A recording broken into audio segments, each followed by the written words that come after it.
നെടുമ്പാശ്ശേരിയിൽ ബസ്സിൽ കഞ്ചാവ് കടത്തിക്കൊണ്ടുവന്ന യാത്രക്കാരായ 3 ഇതര സംസ്ഥാനക്കാർ പോലീസ് പിടിയിലായി. ബംഗാൾ, മണിപ്പൂർ സ്വദേശികളാണ് 20 കിലോയോളം ലഹരി കടത്തിയതിൽ പിടിയിലായത്.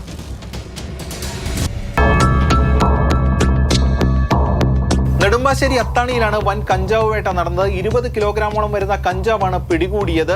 നെടുമ്പാശ്ശേരി പോലീസും ഡാൻസ് ഓഫും ചേർന്ന് നടത്തിയ സംയുക്ത ഓപ്പറേഷനിലാണ് ഈ കഞ്ചാവ് പിടികൂടിയിട്ടുള്ളത്.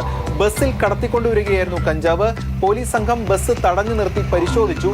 അതിലെ യാത്രക്കാരായിട്ടുള്ള 3 പേരുടെ ബാഗേജുകൾ പരിശോധിച്ചപ്പോഴാണ് അതിൽ പ്രത്യേകം ഈ കഞ്ചാവ് പാക്ക് ചെയ്ത് സൂക്ഷിച്ചിരുന്നത്. തുടർന്ന് ഈ 3 പേരെയും പിടികൂടി.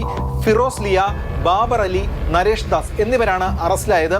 ഇതിൽ ഫിറോസ് ലിയയും ബാബർ അലിയും ബംഗാൾ സ്വദേശികളാണ്. നരേഷ് ദാസ് മണിപ്പൂർ സ്വദേശിയും. ഇവർ ഒഡീഷയിൽ നിന്നാണ് ഈ കഞ്ചാവ് എത്തിക്കുന്നത് എന്നതാണ് വ്യക്തമായത്. മുൻപും പലതവണ കേരളത്തിലേക്ക് ഇവർ കഞ്ചാവ് കടത്തിയിട്ടുണ്ട് എന്ന വിവരമാണ് പോലീസിന് മുന്നിലേക്ക് വരുന്നത്. ഇവർ ബംഗളൂരുവിൽ കഞ്ചാവ് എത്തിക്കുന്നു. അതിനുശേഷം ദീർഘദൂര ബസ്സിൽ ഇത് കയറ്റി ഇവർ കൊണ്ടുവരികയാണ് ചെയ്യുന്നത്. ആ ഘട്ടത്തിലാണ് പോലീസിന്റെ പിടി വീണത്. ഇത്തവണ കഞ്ചാവ് ഇവർ കൊണ്ടുവന്നത്, ഈ 3 പ്രതികൾ കൊണ്ടുവന്നത് എറണാകുളം വൈറ്റില ഭാഗത്തേക്കാണ്. അപ്പോൾ ആർക്ക് നൽകാനാണ് ഈ കഞ്ചാവ് എത്തിച്ചത് എന്ന കാര്യത്തിൽ പോലീസിന്റെ വിശദമായിട്ടുള്ള പരിശോധന ഉണ്ടാകും. ഒപ്പം ഒഡീഷയിൽ നിന്ന് ഇവർ ആര് മുഖേനയാണ് കഞ്ചാവ് എടുക്കുന്നത് എന്നത് സംബന്ധിച്ചുള്ള കാര്യത്തിലും വിശദമായിട്ടുള്ള അന്വേഷണം ഉണ്ടാകും.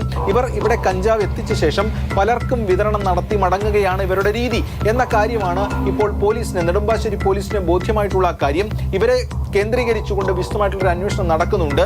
അതോടൊപ്പം ഇവരുടെ ബാങ്ക് അക്കൗണ്ടുകൾ, പണമിടപാടുകൾ ഉൾപ്പെടെയുള്ള കാര്യങ്ങൾ കേന്ദ്രീകരിച്ചുകൊണ്ടും അന്വേഷണം നടത്തുകയാണ്. എന്തായാലും ഓപ്പറേഷൻ തൂഫാന്റെ ഭാഗമായിട്ടുള്ള വിപുലമായ റെയ്ഡാണ് പോലീസ് ഇതുമായി ബന്ധപ്പെട്ട് നടത്തുന്നത്. അങ്ങനെയാണ് ഇത്തരം ആളുകൾ കുടുങ്ങുന്നത്. ഇവർ കേരളത്തിലേക്ക് വലിയ തോതിൽ കഞ്ചാവ് കടത്തി വരികയായിരുന്നു. ഈ 3 പേരുടെ അറസ്റ്റ് റെക്കോർഡ് ചെയ്ത് തുടർ നടപടികൾ സ്വീകരിക്കുമെന്ന് നെടുമ്പാശ്ശേരി പോലീസ് വ്യക്തമാക്കി. എസ് രാഗിൻ, മാതൃഭൂമി ന്യൂസ്, കൊച്ചി.